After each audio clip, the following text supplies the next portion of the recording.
Hey, good morning, everybody. It's Hammer. Today is Tuesday, September 16th, 2025. Thank you for joining me for Hammer Live. I don't know what else to call it, so we're going to go with that for today. And of course, this is your daily mortgage market update, but I think we're going to start making a little bit more than that these days. So anyway, of course, I'm Hammer. You can learn more about me and the different products that Hammer Solutions has by checking them out down below. We've got Originator Success, Grab and Go Social, Rate Sensei. Remember, you can join me live each and every weekday morning, 9:30 a.m. Eastern Time, broadcasting on Facebook and YouTube. I will probably start adding some other channels to that real soon. If you're here live, say good morning. If you're watching the replay, do me a favor, give me hashtag replay, hashtag replay in the comments. Let me know that you were here. I get those vanity metrics like, 400 people watched your video, and I know 400 people didn't watch my video, but if you watched my video and you put hashtag replay, then I know you watched my video. So anyway, if you're here live or on the replay, don't forget, smash that like button. If you're on YouTube, give it that thumbs up, subscribe, make a comment. I get comments during the live, but they're different than comments on the recording. So if you're watching the recording, make sure you put hashtag replay in the comments. Also, I would love to hear your feedback. I do go back and read the comments in Facebook and on YouTube. So tell me your thoughts. We're going to have the question of the day today. So what are we going to be talking about today? We are going to be talking about what's happening with the Trump Fed virus. Trump trying to get in and take over the Fed. We're going to talk about Nikki T. Where's Nikki T today? It's like, where's Waldo? Where in the world is Nick Tim Ross today? Should folks get fired for their social posts? It's a question of the day. I kind of want to know from y'all what you think. We're going to, I don't want to get too far down that rabbit hole, but we're going to talk a little bit about that because it's still very, very prevalent. And it's actually in the Wall Street Journal today. And I noticed they didn't turn on the comment section. So that means it's a hot topic. And I kind of want to go over that. So remember, you can sign up and get a text reminder that we're going live each day, hmmr.io/reminder. Or use this cool QR code here. We don't sell your information or use it for anything nefarious.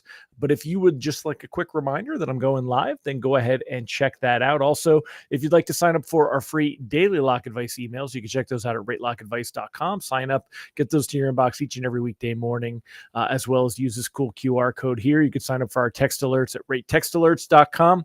They're $7 a month. You don't have to spend $50, $60, $150, $200, $300 for lots of cool tools, but in order to stay on top of what's going on with the markets, we'll do it for you for $7. It's dirt cheap and it works great. Check them out.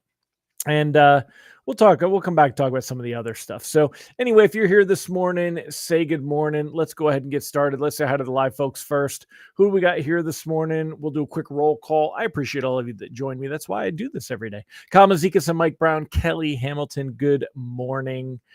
We've got Brandy Brickler, good morning. Michael Love, Randy Tico, giddy up, sir. Leroy Romero, good morning. Mallory Fotiadis and Deb Dickinson, Holly Johnson, Nicole Semarat, Amber Moser, good morning. Yasmin Martin, Megan Bissell, Kenny Rivard, Robert Bashirs, Rob Stewart. Ron Siegel says, today we're celebrating National Guacamole Day and National Cinnamon Raisin Bread Day. If I have the choice between some green snot-like substance, it's a little chunkier than snot, chunky snot or cinnamon raisin bread, I'm going with cinnamon raisin bread. What about you guys? Guacamole or cinnamon raisin bread?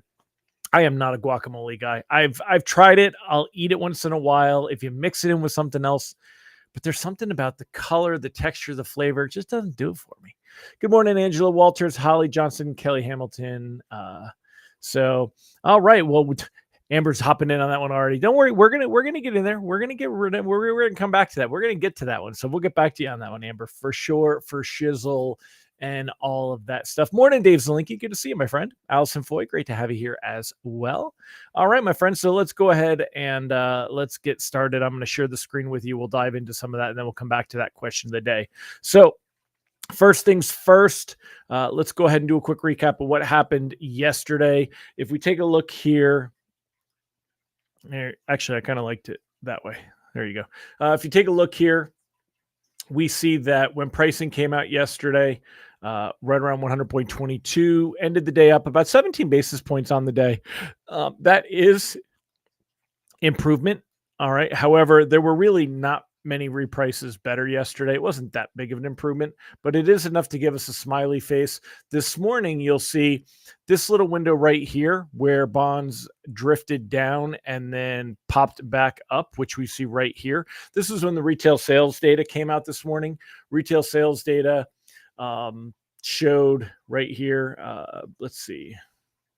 Now, where is the retail sales data? Did they bump it? I was just looking at it. Blah, blah, blah. Come on. Pain in the... They changed it. Hold on a minute. Let's see. Retail sales. Here we go. Okay. So retail sales rose by 0.6 in August on the month. The data defied expectations for a slowdown when hiring slowed and inflation picked up. So retail sales hotter than expected. We saw a very minimal reaction to that right here, where bonds dropped down and then have come back. And basically they're flat from where they were yesterday, from where we ended the day yesterday. So, but this is improvement. So basically, if we go take a look at rate sheets, we are going to see rate sheets that improve a smidge. Should see some small improvement on this morning's rate sheets. Look at this happy sauce. Went from 6.29, probably around an even 6.25. So rates not really changing as you would, kind of expect with those numbers. However, better pricing is what we will see a little bit on there. Reprice risk on the day is low. We did have that brief window where bonds reacted to that retail sales data, but they shrugged it off, and there's really no reason to expect that today. Rates do have a bit of room to improve from here, but it's not likely that we see them move much. So even if the Fed meeting doesn't help much, and I'm going to go ahead and lock advice. Let me put this on the bottom of the screen. Hold on a minute. Float them all. So we can go ahead and we can talk more about what's going on with the Fed meeting, kind of tomorrow, but it's not likely that we're going to see rates make any big improvement. They're probably not going to move it all today. Now, tomorrow we're going to get the Fed meeting. So what I said we were going to talk about today, first and foremost, when was the Trump Fed virus. So let's adjust the window size and then we'll get into that. So Trump, of course, trying to sneak his way in and take control of the Fed. I think he realized, somebody was able to get through to him with the fact that he can't fire Jerome Powell. There is no cause whatsoever to be firing Jerome Powell, and he's not making any move there. So instead, he's trying to infiltrate from the inside. So they, Moran did get approved. Oh, this is not the one I want. Hold on a minute. Here we go. This one's one of the articles I wanted to go on, but I don't know where I have it. But anyway, Moran did go ahead and he got approved. However, as you can see here, the appeals court rejected removing Lisa Cook. So Moran will be able to vote in today's meeting, and so will Lisa Cook. So Cook's still cooking in the kitchen. She's not going anywhere yet. And then here you go. Moran confirmed for Fed board. Senate votes to confirm Trump picks Stephen Moran to the Fed board. It's an unusual arrangement. Moran said he would stay at his White House job on unpaid leave while working at the central bank. And what's kind of funny is he was the guy that has been very vocal in the past about saying that he, here it is. He was highly critical of Fed policy under Jerome Powell, including the central bank's decision to lower interest rates last year and its cautious approach to further cuts after tariffs raised new concerns about inflation risk. This is the part I wanted where he talked about. Here it is. I'll come back to that one, though. He's previously been sharply critical of Fed officials who move into executive branch jobs and vice versa. Because, again, it's all great unless it applies to you, right? In a social media post 2 years ago, he said it was impossible to think someone can go from a highly political operative to politically neutral just because he or she gets a promotion. That's just not how human beings work, especially when they still work for the boss. And we know they're just, he is there basically as Trump's stand-in, to make Trump's feelings known. And for those of you that haven't been following along, Trump wants rates. He wants that Fed fund rate to be down a lot. He wants it down basically around 1.25, 1.5, which would be nuts. So, but that's kind of where he's going. But this is the only article from Nick Timiraos today. This is it. Like, is there any like little nuggets hidden in here? I don't see them. He didn't really put anything. Usually, and I guess we'll see it tomorrow. I think Nikki will come out with his article tomorrow telling us a little bit more about the expected Fed action. Usually we have a very strong belief that he is the Fed whisperer, that the Fed speaks through him and goes into his stuff, and it's there. So, but it looks like y'all want to get to the good one. So let's go ahead and let's answer that question here. And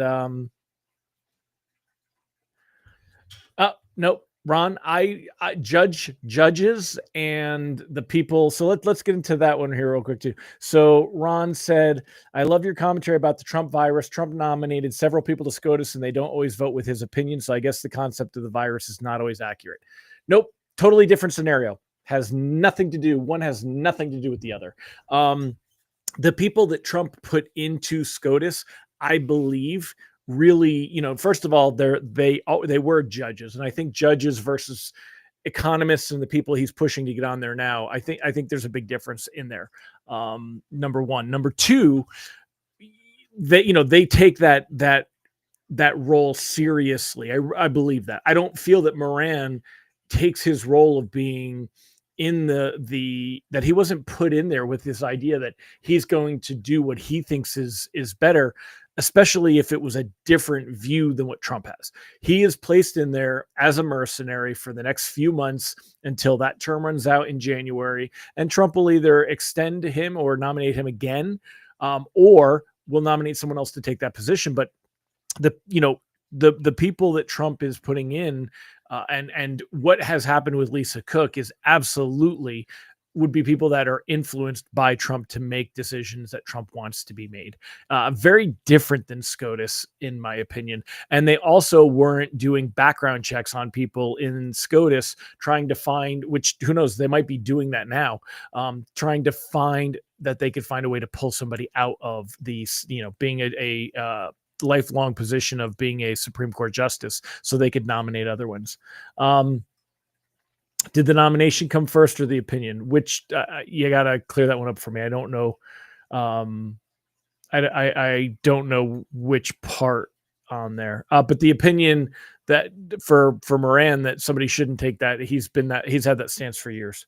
Trump seems to be nominating economists to Fed instead of lawyers.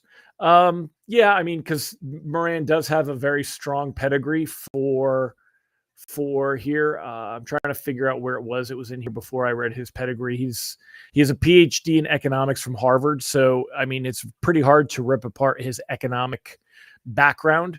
Worked in asset management industry, did a stint as an advisor to the Treasury Department in Trump's first term.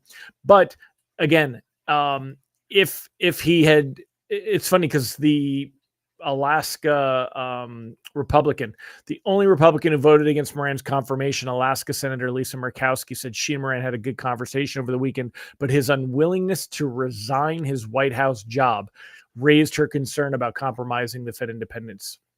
So, he's still working for him. He's still working for there. Looking at his real estate portfolio, I'm sure he would like to see rates in the twos. Yeah, absolutely, for Trump, right? And not only that, but borrowing costs for the U.S., all kinds of things. And that was an interesting article about the third mandate. Where did that just come in? Is it here? Here it is. The third mandate forces bond traders to rethink age-old rules. The Federal Reserve's dual mandate of price stability and maximum employment may be supplemented by a third mandate to pursue moderate long-term interest rates. So it's funny. And again, this goes right along with what I was just talking about he's there to promote, an agenda and push that agenda. The mention of the third mandate has sparked debate among analysts, with some seeing it as a sign the administration intends to wield monetary policy to influence longer-term bond yields. And that's what they're trying to do. They're trying to reduce the borrowing costs of the United States. The potential for the Treasury and Fed to intervene in the bond market to bring down long-dated interest rates has raised concerns about the risk of adverse effects, particularly inflation and the erosion of the Fed's independence. Now, I'm watching our time. We're going to get to the question about the jobs and what you can put as well. But before I get there, I wanted to kind of bring this one up. It's kind of interesting. Here's a roundtable. Why do we act like the Fed funds rate is a magic wand that's going to fix or fry the economy and the labor market? Why is it treated that if the Fed cuts, that it's going to, automatically improve labor market, or if they don't cut, that it's throttling it? There's so many variables to things right now. Like when we talk about employment in the past, this may have been the case, right? When we get here, and here's Danielle DiMartino Booth, which I was turned on to by Ron Siegel. And in her comments today, she says, she points out things about, during the Great Recession here in 2004, with different things. And she says, you don't need to be Jack Handey to appreciate the profound conclusion that rate cutting in 25 basis point increments fails to suffice. She's looking for the Fed to take bigger moves. But here's what I would argue. I would argue that AI is going to have a huge effect on employment in the next couple of years, and it's already having an effect on employment. And if the Fed were to cut rates, you're still going to have a problem there. I also think that there are issues with trying to say that the Fed is going to have an effect on longer term rates and mortgage rates. I mean, if we bring down car rates by a point, does that really going to make a difference, right? For car loans, 1.5. If you see that on credit cards, you got credit cards charging 20s and 30% interest. So if credit card rates go down by a point or 1.5, is that really going to make a difference? So you're arguing that it's going to have more of a profound effect on the kind of the business side and borrowing costs and different things. But again, when you look at what controls the market, what moves things today, and how this stuff goes, do we really think that it's having that kind of effect? I don't. I really don't. I don't think, again, the Fed can cut rates by another point and mortgage rates will go down nominally. And what's that going to do, right? What's that going to do? Now, I kept up a Housing Wire article. This one's by Logan. For those of you that don't know, Logan Mohtashami over at the Housing Wire, that he's got some great insight and stuff. And one of the things, the reason I kept his article up specifically was about where the 10-year was. So last September, when mortgage rates were down in the low sixes, similar to where they're at today, a little bit better even, but the 10-year yield was at 3.63. And he kind of nails it right here. He says, which to me was pricing in a recession. And that was the key. That's what was different when we saw mortgage rates. When we go up here and you look at the chart where mortgage rates were down, and we pull this over to here. Okay, so I mean, over here when mortgage rates were lower, this is because, and we talked about this yesterday, this was because of the expectation of a recession versus what happened when the belief came in that Trump was going to go ahead and win the election. And that's when we saw everything economy increase, including mortgage rates. And they did that here. The 10-year Treasury, though, at the time, that Treasury yield was down to 3.63. And if you look at it now, we're at 4.03. So, and actually, if we try to move this to a year, you can get a better idea. So, I mean, it was all the way down here and we're all the way up here. That's a big difference. This is a big difference right here. So we don't see that. So I'm just kind of, now Ron says, and by the way, if anyone wants to come off mute, if you want to jump on the show, I'll be glad to post the link. People can jump in and we can discuss this. You don't have to type it all in. So Ron said, I submit there's more to the economy than mortgage rates, although the consumer is 70% of the economy. Businesses borrow money. Their interest is generally tied to prime in some way. I agree, but I don't know that that's going to have the trickle over. I don't want to say trickle down, but trickle over effect that we've had in the past. I don't think that businesses borrowing more money is going to lead to more job growth. I could see it leading to a higher investment in AI, would be what I would argue on that.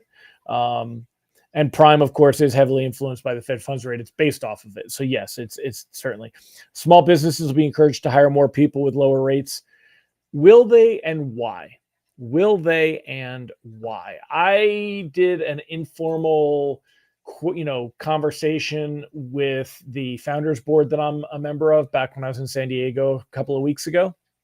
And we did not find this, and these are all small businesses. We did not find this to be the consensus there, Ron. Maybe this was in the past, but not now. Dave Zelinky, national debt is killing us. No one talks about this enough. That's true. And then Ron Siegel said, of course, they do background checks on the Fed. The Senate has to confirm them. Yeah, absolutely. They do that. But they did a background check on Cook, and the mortgage fraud happened before Cook was nominated and confirmed. So, all right. So let's go back to some of your comments. And if you've answered them, maybe say them again if I miss them. But let's go to the comment. Let's go back to the question. Should you be fired?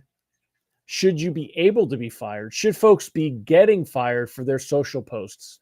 And why or why not? Now, the ones that have the most to do with anything are people celebrating. And I want to be clear on that celebrating the assassination of Charlie Kirk. Now, to me, I'm a business owner, right? So I've got, a few people that work for me.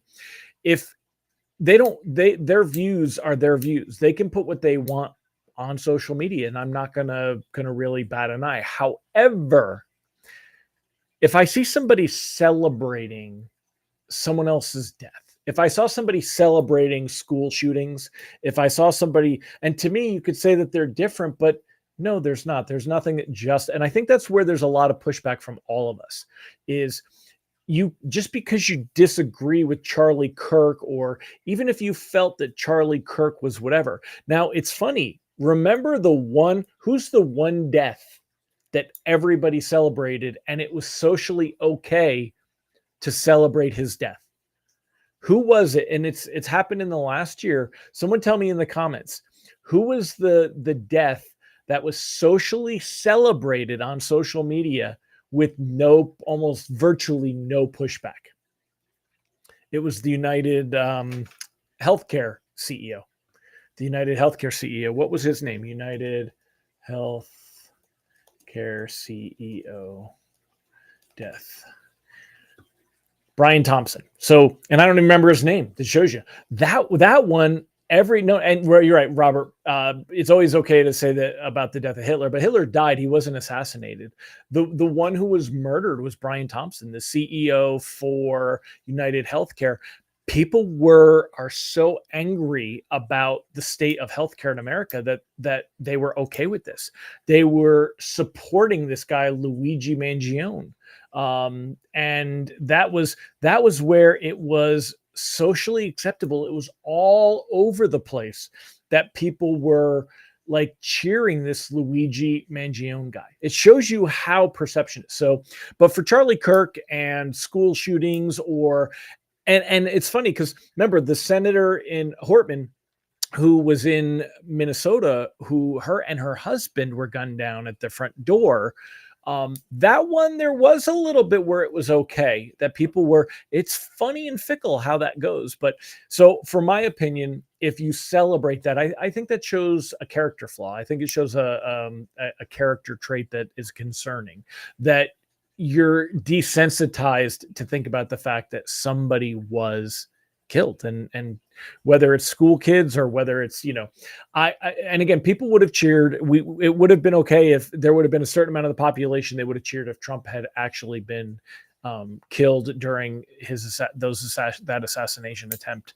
But these things are just, it's, in my opinion, no, it's not. And I see a lot of misuse of the First Amendment, by the way. Dave Zelinky, really? You didn't know? Remember the CEO? This was December 4th, 2024. It was less than a year ago. Luigi Mangione, he killed him in New York City. And people were totally okay with the fact that this guy had gotten, assassinated. He was murdered because people are so angry about loved ones that have been denied coverage and themselves denied coverage, and it was very, very different things. And that's the same thing, Ron. I agree with what Ron is saying here. I would question the value of the company if their staff was allowed to post these kinds of comments. Now, I would have no problem if my staff disagree with Charlie Kirk. I don't agree with Charlie Kirk stuff. I mean, I don't hide the fact that I'm an atheist, so those Christian beliefs of conception and things, I feel differently, but that's okay. And sharing that stuff, I think, was okay. But I think that's when you have somebody celebrating that somebody was killed. I think it's gross. And I think many of us have that. It's like a morality issue there. Derek, if I'm a business owner, someone celebrates death and violence, how can I trust them? Exactly. Right, Derek? Like, I would not be comfortable if someone felt that way. I just think it shows a very dark, psychopathic kind of thing there. Ron said the First Amendment is to protect idiots from making stupid comments. We don't need a First Amendment for comments we agree with. Now, well, the whole First Amendment thing is it protects you. The First Amendment is what protected South Park creators, Matt Trey and or Matt, whatever, Trey Stone, right? The South Park guys, when they make fun of Trump, that Trump can't send the Marines to their door and jail them. That is what our First Amendment protects us from. It protects us from the government with our ability to have free speech. It does not protect you to say whatever you want in your life with no repercussion.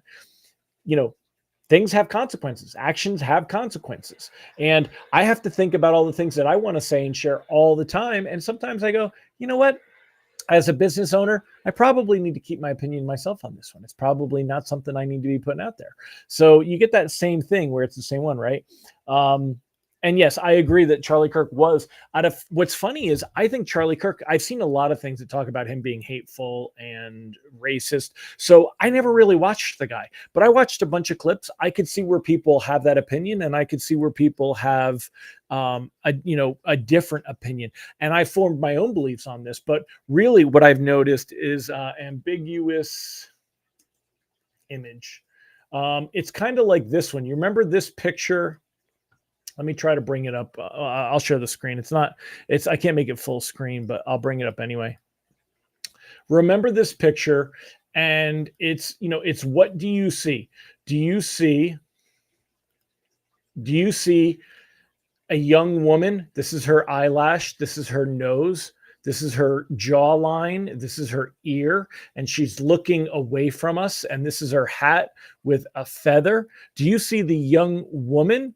Or do you see the old hag, where the old hag, this is her chin, this is her mouth, this is her nose right here, and she has like a wart on her nose, and this is her eye, and this is part of her hat with the thing. Do you see a young woman looking away or an older woman looking down, right? So that's kind of the question, and that's the very interesting thing is I watch people that can watch the same clip and they feel differently about that clip. But either way, I don't think it's ever okay. And if somebody in my company did that, we would let somebody go. I would replace somebody. I just find that that's a huge problem to celebrate someone else's bad thing. But like I said, again, the United Healthcare worker, we were so frustrated that it was actually, celebrated widely, and that was okay. That was considered okay. So you got to be aware of this stuff. Now, I'll spin this to a sales moment. If you'd like to learn more how you can use social to get business and how to behave on social and still get business, go check out Grab and Go Social at grabandgosocial.com. And there you go. So Kenny pointed out, exactly, disagreeing is one thing. He called for Biden to be executed in his podcast. Who said that? And I would love to hear that. I can't argue that somebody didn't. If you're saying Charlie Kirk said that, I would love to hear where he did, because I have not seen behavior that would support that. But no, that should never have been an acceptable thing either. Great presentation on YouTube by Amir Odom, debunking the biggest lies. Yeah, I know. About all the different things, about the different stuff. So yeah. So oh yeah, dude, Dave, everybody did. There was big time on social media. People were like, they did. He was absolutely the Mangione guy was like cheered.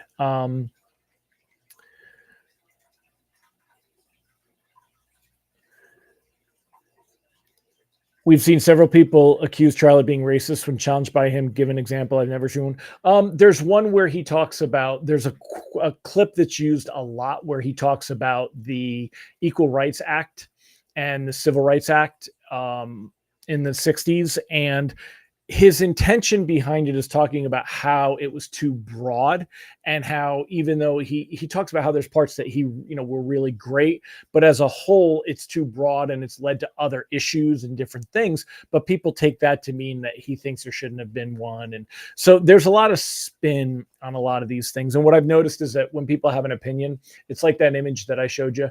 When people have an opinion, they're going to keep that opinion no matter what. And you can show the same picture to people. It's like the blue dress. Remember the blue dress, gold dress thing? And it's like this picture. Do you see the old lady or the young woman when I show you this picture? Do you see the old lady?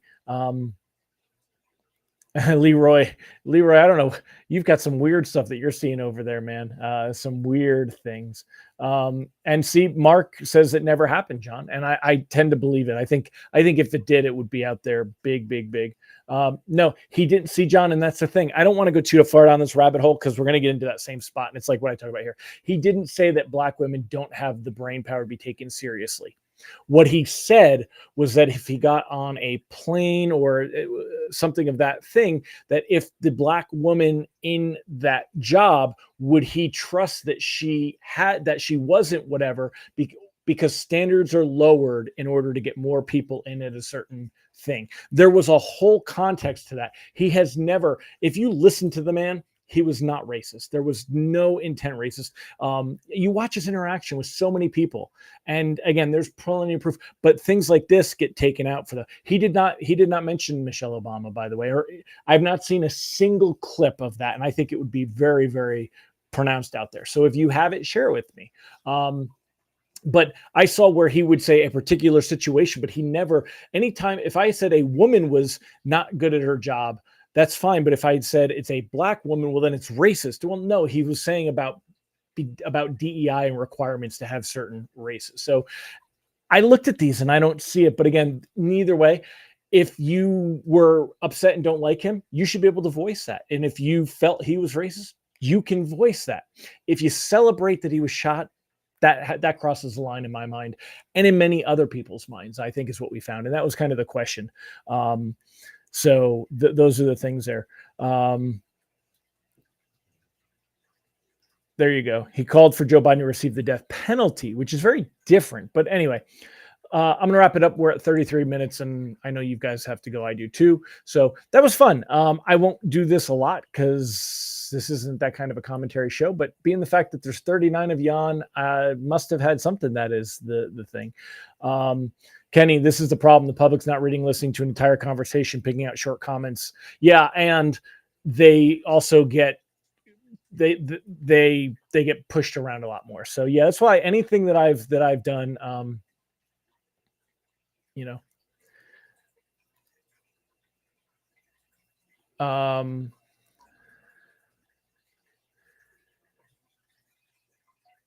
don't see where here's the clip, but I don't see anything there. So, and I don't know when you say Jason, are you referring to me, Jason, or someone else? So anyway, hope you all have a fantastic day. That was fun. And I'll see you guys tomorrow. We'll talk about the Fed.